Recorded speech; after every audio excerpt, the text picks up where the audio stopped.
Hello and good evening. My name is Cynthia Metellus, and joining me today is Kimberly Conley and Israel Salazar. This presentation, Evaluation of a Virtual Imaging Anatomy course, reviews the findings from our evaluation of the Palm Beach Atlantic University's Virtual Anatomy course, which uses visible body as the primary instructional tool.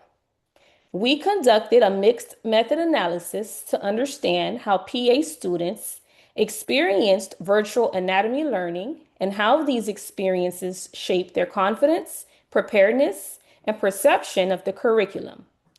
Our presentation highlights what we learned and how these results can help guide future program decisions.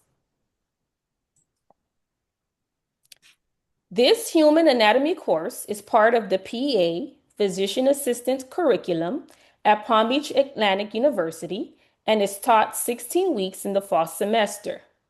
This course uses a multi-method learning structure, incorporating lectures, active learning sessions, and visible body 3D platforms. A major contextual factor shaping students' perception is the lack of access to cadaver lab, which limits hands-on dissection experiences. The key stakeholders include students, instructors, the curriculum committee, and program administration, all of whom are focused on how the anatomy curriculum contributes to students' readiness for real-world clinical settings. The purpose of this evaluation is to assess whether virtual anatomy instruction effectively supports key learning outcomes for PA students. We examine how visible body influences students' confidence in anatomy, whether it contributes to or alleviates imposter feelings, and how authentic and clinically relevant students perceive learning to be.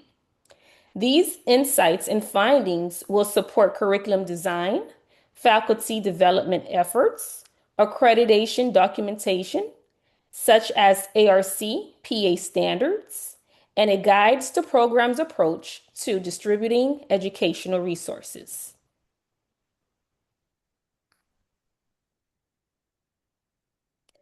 This logic model illustrates the relationship between the resources used in the virtual anatomy course, the instructional activities carried out, and the outcomes that follows.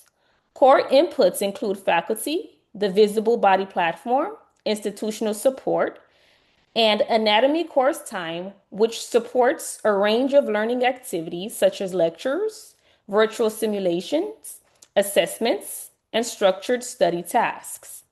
This leads to observable outputs such as successful course completion by students, delivery of 3 credit hours of instruction, and the collection of reflective student feedback.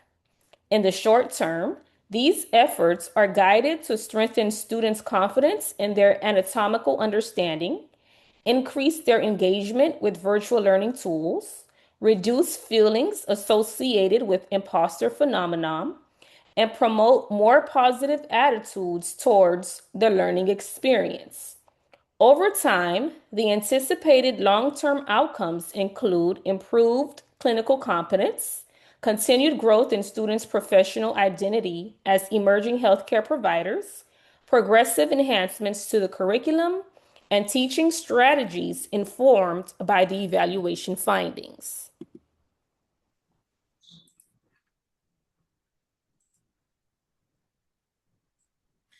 For our evaluation, we decided to focus on 3 main questions. First, we wanted to know how satisfied the students are when learning through this virtual imaging software and their perceptions of its authenticity in relation to traditional methods such as cadaver labs. Secondly, we wanted to find out how the use of this virtual software influences the students' self-perceived competence and confidence in anatomy. And thirdly, we wanted to know whether this learning modality was associated with experiences of imposter phenomenon. Imposter phenomenon is a psychological pattern where people doubt their success and fear being exposed as a fraud, despite evidence to the contrary.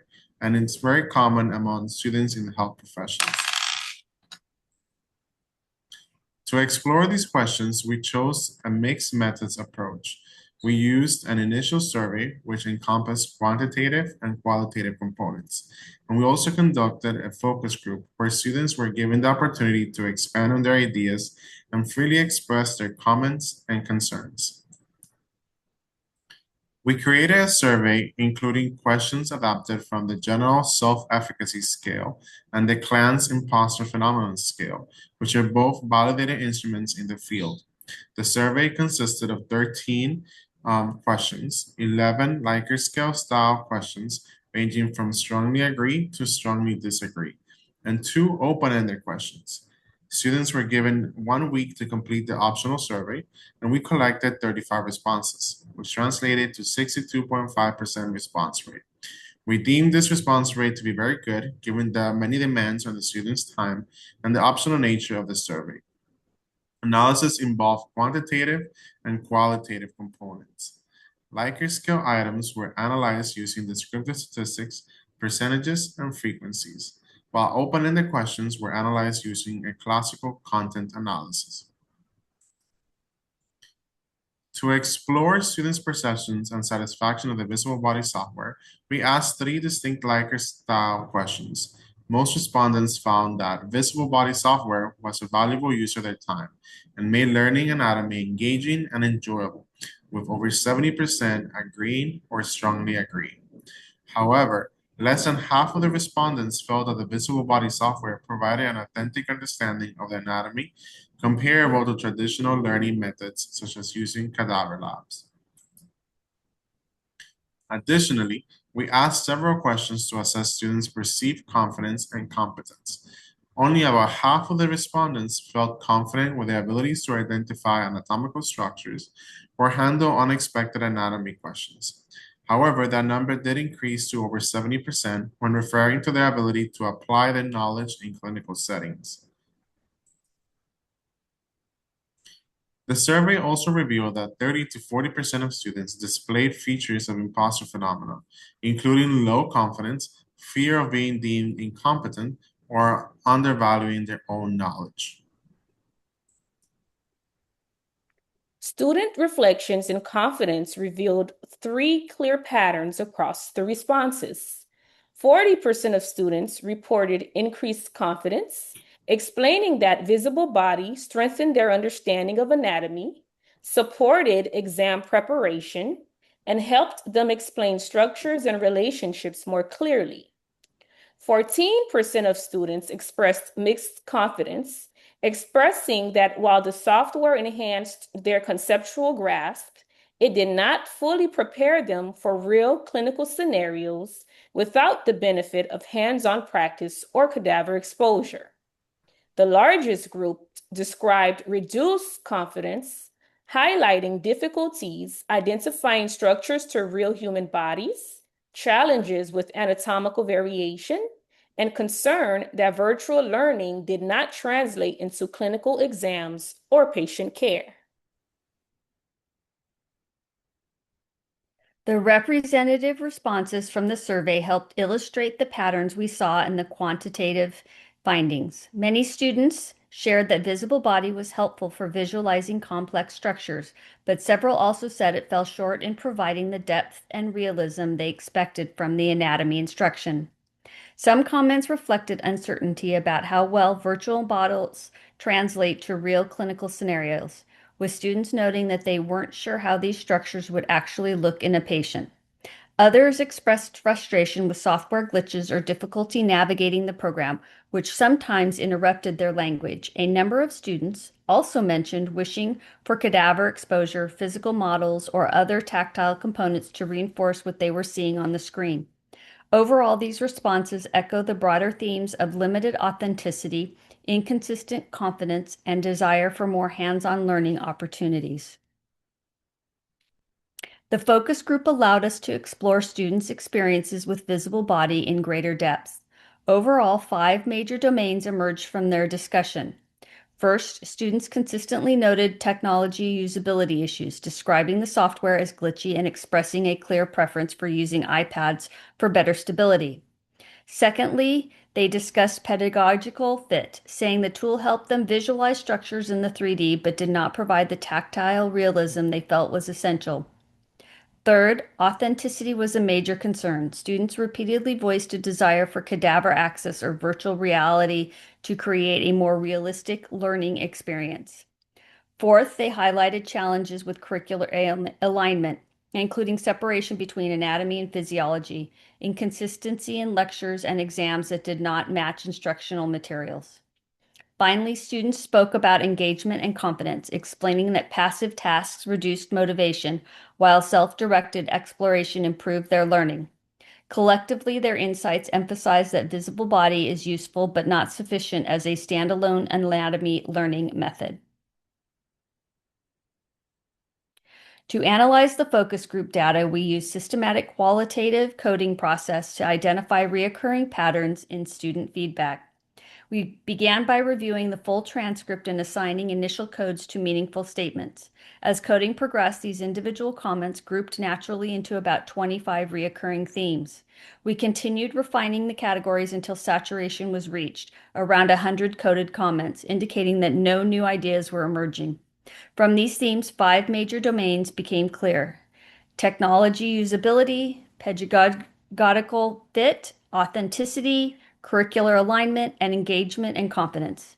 This analytical approach allowed us to distill a wide range of student experiences into a coherent framework, ensuring that the findings reflected not just isolated opinions, but consistent patterns across participants. These domains later guided the development of our key insights and final recommendations.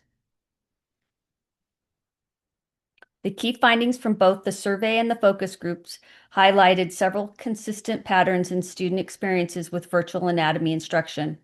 First, visible body was effective for enhancing 3D visualization, but it did not provide the level of realism students felt they needed for clinical preparation. Many students reported only moderate gains in confidence and continued uncertainty about their anatomical competence without hands-on experience. Technical issues such as software glitches and inconsistent device performance also disrupted learning.